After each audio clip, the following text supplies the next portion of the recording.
What's going on, YouTube? It's your boy Dermy Wormy, and I gotta say, this last episode of Robin Hood, it wasn't awful. I'm gonna admit it. From my perspective, this past episode of Robin Hood was not the end of the world. It wasn't great. It was kind of stupid, but in the grand schemes of what we've had till this point, I would say in the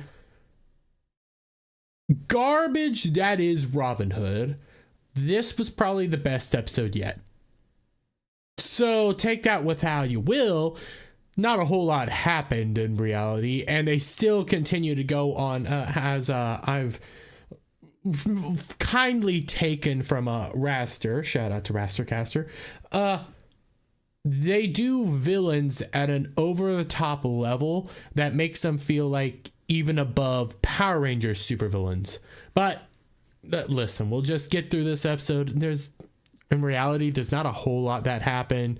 Just establishing a new character, and that's about it. So let's see where we start. We start here at the community center. You got Little John looking at a mural of Lionheart, who kind of looks like a George Floyd, King Jesus George Floyd.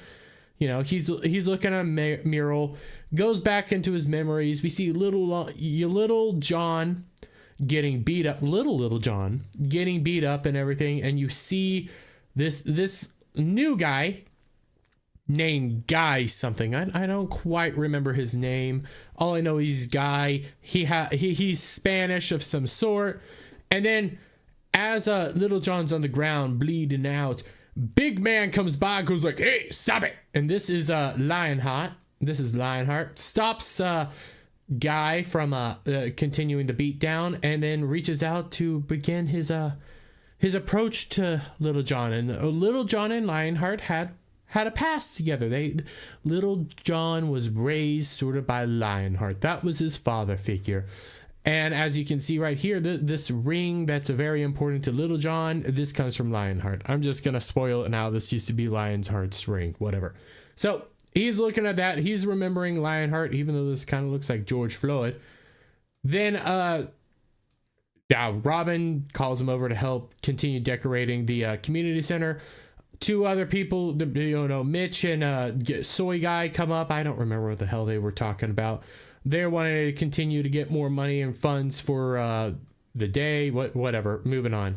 Not really caring what was talked about. Mitch pulls Little John aside and ends up asking Little John to, hey, you know what? You need to talk to her. You need to become one with her. We all need to interact. You need to confess your feelings for her. And he says, I will in good time. Moving on. Next, we come to a side of the road, which this is retarded. Let's just establish it. This is downright retarded. No police prison bus is going to drop somebody off on the side of the highway. Anyways, we're here on the side of the highway. Guy comes out. The same guy from the flashback comes out of the bus, gets down. He's now getting treated. Somebody's giving him a cigarette or something like that and lighting it for him. Then this lovely caramel chica comes walking out. They kind of establish that these guys are all working together. Our beautiful, lovely chica gets told to put more clothes on because she's too revealing, and I died inside.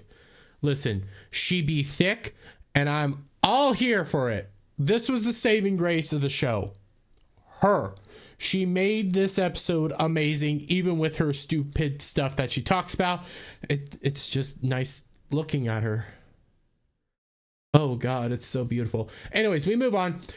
He gets into a car, gets asked, hey, what do we need to do? He goes like, hey, we're going to go get some new clothes, and then we're going back home, back to Sherwood and Forest. Yep, he's going to the project. So I'm just going to say, quite honestly, this entire episode is kind of next level racist when you start thinking about it. when you sit down and seriously think about what they establish in this episode, you got the projects where they don't want any cops at all there. They fight away with the cops. They throw the cops out and they say, we can tend to this ourselves. But at the same time, they now have a crazy Latin, maybe Afro-Latino. I have no freaking idea. Honestly, I'm not even going to look into it. Gangster dude coming by, holding up the place and demanding payments, because I'm going to get into that's what he's doing. He demands payments for protection. So it's like crazy Afro-Latino, over-the-top supervillain, gangster dude running the place, or the cops who, by your standards, are racist. I take the cops. I just gotta say, it makes more sense. It kind of also shows just how racist everything is here when you go by the stereotypes and stuff. But anyways, mommy comes home. Everybody's all happy. Oh, yay, mommy's home. She's in a wheelchair now. They ask, hey, can we make cookies for the Lionheart Day fundraiser? They say yes, so the time's gonna go on, yada yada yada. Don't care. We cut over to the shop where mid redheaded chick is there with her boss who runs the place, and he's some sort of like, I'm not gonna lie, like he has massive eyes, like bug eye Asian dude. I don't know. He runs the shop. They're working together. They're chit chatting. He's talking to her. She's like giving him a little bit of sass, saying that she knows what she's doing. She's being good. She's kind of correcting him on everything. Like she knows this. She's better than him. That's what they're trying to establish here. This is the annoying thing. Redheaded chick is better than the actual like mechanic dude. So they start talking about this motorbike that mechanic dude has, and says, mechanic dude says, hey, it's dead. You can't buy replacement parts. It's impossible to fix it. It's dead. Just leave it alone. And the redhead chick goes like, I'll fix it one of these days. You know, it gets in her mind that she can fix it. Moving on. We cut over here back to house where mommy's falling out of the chair. Girls help get her, pick her up and everything like that. And they're like, hey, you need to be careful. You know, you need to protect yourself. If you need help, call us. And mom goes like, nope, I don't need help, and runs away. I gotta be honest, some of the stuff that's going on with the mother, it does make more sense, just considering, hey, she got out of the hospital. She's dealing with the fact that she's now paralyzed from the waist down. Granted, they should have probably done a whole lot more work, but she's still trying to be like, hey, I can do this myself. I don't need help, so on and so forth. It's not that bad. It's just boring. We end up having Robyn going out and doing her job, a delivery, and random cop pulls up behind her, pulls her over on a bike. She stops, she turns around, and oh my God! It's trigger-happy minority evil police officer who's now back on duty after being reported for, the shooting, because, and to quote him, and I kind of agree with it. I just gotta say, I kind of understand it, even though they've made this all bad. He fired his gun in self-defense as an angry mob came by, and he was worried for the safety of him and his fellow crewmen, even though there was only one guy there. So he's now the ACAB, all cops are bad things stuff. The cop that shot mom is now back on the beat and is going to be promising to take care of everything. But I will say, my angry, evil minority cop sheriff dude does tell Robyn that, listen, back in Mercia, I have done far worse things than what I did to your mom. And I am still here.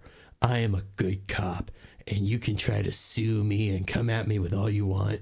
I ain't going anywhere. Yeah, that's pretty much what he says. I didn't quite say exactly what he said, but that's basically what he says. Like, evil minority cop is evil minority cop. Okay, moving on. We end up coming over to the bake sale. Oh my God, look, they're selling cookies, stuff like that, to try to help raise funds for the Lionheart Day that's coming up. Little John throws in the money that they got for chopping up Prince's car, into the Lion Day fund funds and everything like that. Your girl Robyn sits down, says, hey, angry minority cops back, we got a whole lot of problems. And then out of nowhere, boom, Guy and CoCo is her name, and my god, she can be CoCo for me. I want a tall glass of CoCo right now, like a piping hot cup of CoCo, because of that's CoCo. Anyways, CoCo and Guy show up because Guy's here to reestablish that he's back, he's out of jail, and it's time to start bringing Sherwood back into what it was, along with, like, ever since Lionheart's died and gone, all of Sherwood has fallen to ruins. And he does this whole nice little speech basically talking about, like, you guys, ever since I've been in jail and Lionheart died, you have the sheriff is you're allowing the sheriff to run wild here at Sherwood and Forest. You got Prince trying to buy up the place, and now you have some hoodlum gangster members called the Hood also terrorizing the place. You need me to protect you all. You require my assistance. He's not entirely wrong. Now, he's not good, but he's not right, but where he leads, but he's not wrong. Yeah, listen, he's right, okay? The sheriff is terrorizing these people. You have rich bastard John Prince trying to buy the place up, and you have a terroristic organization in the form of the Hood ransacking the place. So yes, a good Samaritan here has stood up to say that I'm going to protect the place. All you got to do is pay me every day. And look, you get this wonderful, beautiful, very hot piping cup of CoCo here to also help out and look at enjoy all of it. Well, Little John isn't going to take any of it. He steps up to Guy. CoCo comes up, goes like, oh, so this is Little John? Oh, he's not very little to me. God, I will show you everything, CoCo. I will show you the world. I'll be disappointed to you. But so Little John and Guy have like a stare down. Guy basically says it's not good. I got all this. Mechanic dude stands up to Guy saying, I know your type. I've dealt with your type before and you're not needed here. We got this. Guy pulls out gun on mechanic dude and says, listen, as of now, I'm in charge and everybody has to give me money. He ends up stealing the money that they raised and he's moving on. Yeah, Guy is insane. So we have rich jackass. You know what? When you think about Prince, everything he does kind of makes sense. Just some stupid things here or there. You got psycho sheriff lady. And now somehow you have a character who's even more psychotic than Psycho Sheriff Lady. I go back to what Raster said. This show's just filled with supervillain villains. Next level supervillains. Anyways, okay, so the whole crew comes together trying to figure out what they're going to do with Guy. And Little John basically says, I'm going to take care of him. It's all on me, and shuts everybody else. We end up moving to Little John training back in the community center. I guess they had a nice little training corner. I never knew that. And Little John is, I'm trying to get it. He flashes back to a fight he was back in the day. Lionheart comes running in saying, hey, knock it off, tears up the fight, pulls Little John aside, and Little John goes like, what? Why can't I fight them? Why can't I push back? They attack me. They call me names. They pick on me all day. Why can't I fight back? And Lionheart just says it. He's like, honestly, Lionheart's a pretty decent dude here. He's like, listen, you're strong, but sometimes you got to take it. You only fight back in certain situations. That's it. Because if you randomly start fighting back, you might potentially harm somebody. You're like killing somebody, and you don't want to do that. Hey. Lionheart's a good dude. I'll say that. Well, flashing back to normal, Little John and Robyn start having a fight back and forth where Little John's like, he has to take care of Guy because in reality, Guy killed Lionheart and it's his responsibility to take care of it. And he just kind of shoots down Robyn and says, "Get away." Yeah, we flash back to like more of like the talk between Little John and Lionheart, where basically Lionheart says you'll eventually kill somebody, so the only time you fight is when you absolutely have to, so on and so forth, whatever. We have now Little John walking the halls of the community center, getting back to his room, when he is jumped by Guy. Yep, that's right. So Guy and Little John start having back and forth. Guy basically saying, listen, okay, when I'm in prison, I was, I was this and that. And listen, I am not here to terrorize the place, okay? I'm here to help guide them. I have to be a strong person. And I need your help. And Little John basically... Guy proposes to Little John to join him, and throughout all that, Guy ends up going on this dialect of I used to read, I read a bunch of nature books in prison. He then throws Little John up against the wall, puts a knife to his neck, and says, listen, in prison, one of the books I read was about wolves, and the reason what happens to a forest when the wolves die. I shit you not, this is exactly what happened. He throws Little John up against the wall, pulls out a knife, and then starts talking about wolves. What the hell? Anyways, so he starts talking about the wolves, and he says that when wolves leave the forest, the roaming critters come around, they eat everything up, they cause the forest to wither and die, and the wolves are required to, help keep everything in check. Please be a wolf with me. We can rule this place with strength. Yeah, and they move on. Yeah, that's the proposal. We now cut to redhead chick and soy boy. Soy boy managed to pick up a carburetor for that motorbike because she's determined to fix the motorcycle. They talk about Jesus and shit like that, and redheaded chick says why she wants to do this, and she just came to the Sherwood like maybe a little while ago. She needed direction. She found the mechanic shop. The guy that ran it lets her work there. She loves it there. It helps clear her head, and this is something she wants to do as a favor. She's not just trying to best him in anything like that. She wants to do something nice for him. So there's some of that in there. I like that, trying to fix everything for the guy. But everybody else shows up, Robyn and Little John, and Robyn's like, hey, we are gonna have to kick Guy's butt. That's our job. We have to take care of him. So we move on to the garage place, where now I guess it's day. I have no idea. And they have this little setup and everything. Little John's telling all of them what the plan is. They're gonna draw Guy out. He's gonna be in public because Guy loves an entrance. He loves to be the center of attention. They're gonna draw him out. They're gonna use the motorcycle. I gotta be honest, this is the part of the problem. This is a consistent problem with the show. In order for any of their plans to work, okay, they need at least one thing to just happen. To work out exactly. Like, they never really have a true plan. Think about it last week. Their plan in order to get the sheriff and everybody out, to clear Robyn's name with the sheriff, required them to have a perfect camera angle of a black woman that just happened to look like Robyn. That way they could deep fake Robyn's face onto her.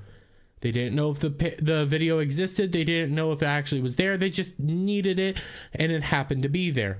This time, now they're giving it a little bit more thought, and they actually explain why some of this is going to go down the way it does. Requiring Guy to be in the center of the street. He likes to put on a show. He wants to be the center of attention. It makes sense for him to come down the main street.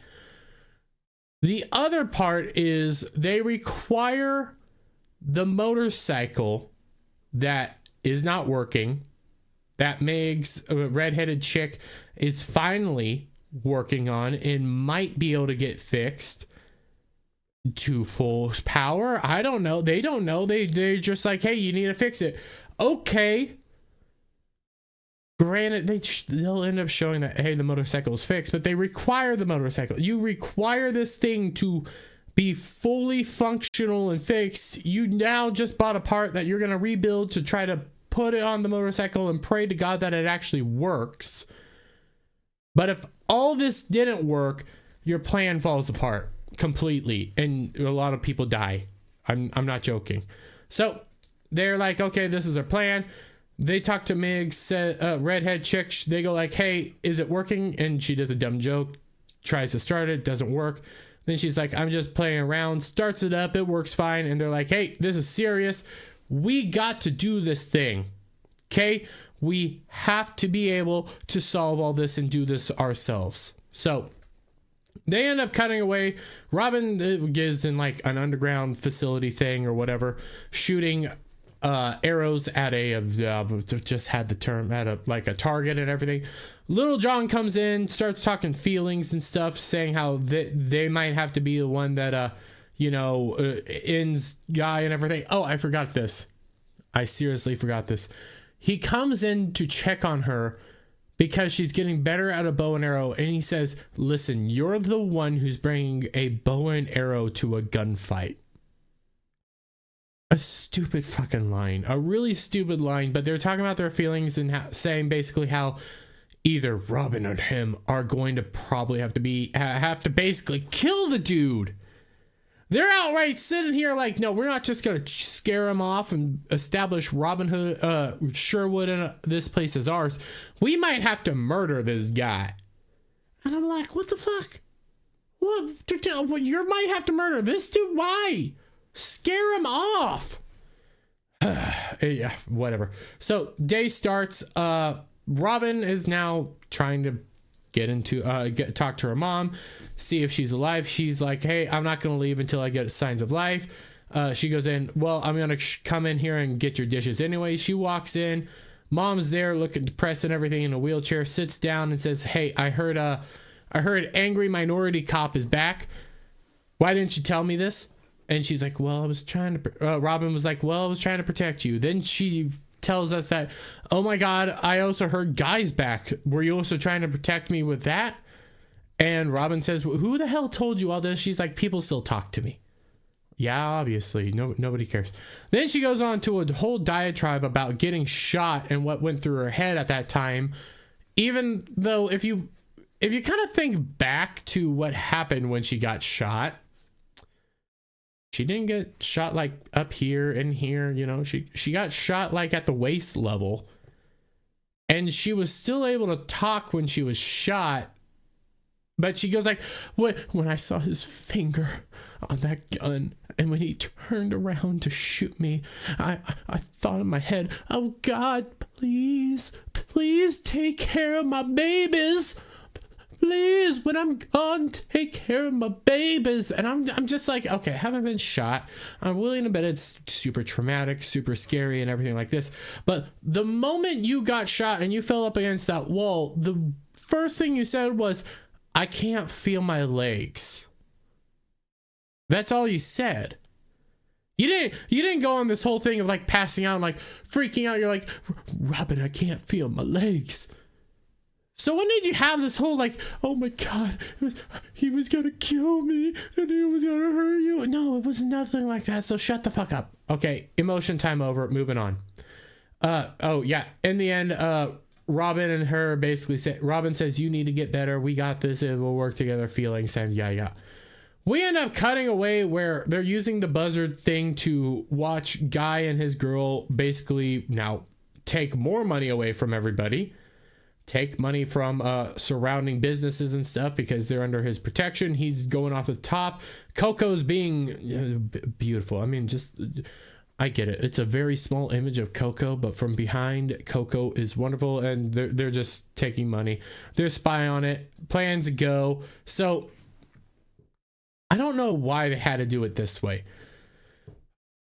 Mechanic dude, the guy who redhead chick works with, is in the middle of work, and then Guy shows up for his payment. And I just gotta say, this next course of events, I don't know why it took them so long to do what they did. So Guy's here for payment. Dude is like not wanting to pay him, saying that he doesn't need it. Guy's there like talking to him, saying, hey, what's the most important tool to a mechanic? It's his hands. So CoCo and Guy are there. Guy throws his hands into a vise, begins tightening it. CoCo goes like, hey, is this gonna take long? Guy says, you know what, why don't you do it? So CoCo, look at her, she's beautiful. So CoCo, Guy have him here, hand in vise. Dude that works for him goes like, hey, I have the cash, we're on. And I shit you not, I don't know why the plan didn't go by faster. Guy tells CoCo to let's do this, and they gleefully crush Mechanic Guy's hand. Okay, they outright crush his hand. So this is why I'm like, why did it take them so long to do this? Because at that moment, as they are like leaving and stuff, as his hand's crushed, I'm trying to see if I can get the scene. Dude's walking over to the car as he's crushing the hand, and garage door opens with one of the hood members on it. I can't get the shot quite right, but Robyn is on the motorcycle, okay, grabs the money and leaves. Guy and CoCo see this. They get into their car and chase after her. What I'm trying to figure out is, okay, you know he's here. You're waiting for him to show up. You guys didn't think to try to like cause something before he breaks the mechanic's hand? No, you just want the mechanic's hand to break first. So, okay, you sacrifice the mechanic's hand. Well, Robyn leads them down. I don't know if there's a Robyn or Redhead now that I think about it. I think it's Redhead. Redhead leads them down into the basement, gets off the motorcycle and leaves. Guys now has them all under or whatever, and they slowly move out. And my God, just look at CoCo here. My Lord, I love this woman. CoCo and they start getting like talked to and stuff, but they now have like voice mods in their thing. Oh Jesus Christ, look at that woman. And they're like saying, you need to leave, it's our place, so on and so forth. Every member gets like taken down. I think CoCo's purse gets shot by a bow and arrow. Other dude starts running off after CoCo because CoCo went running after her purse. That's how it kind of went down. It was weird.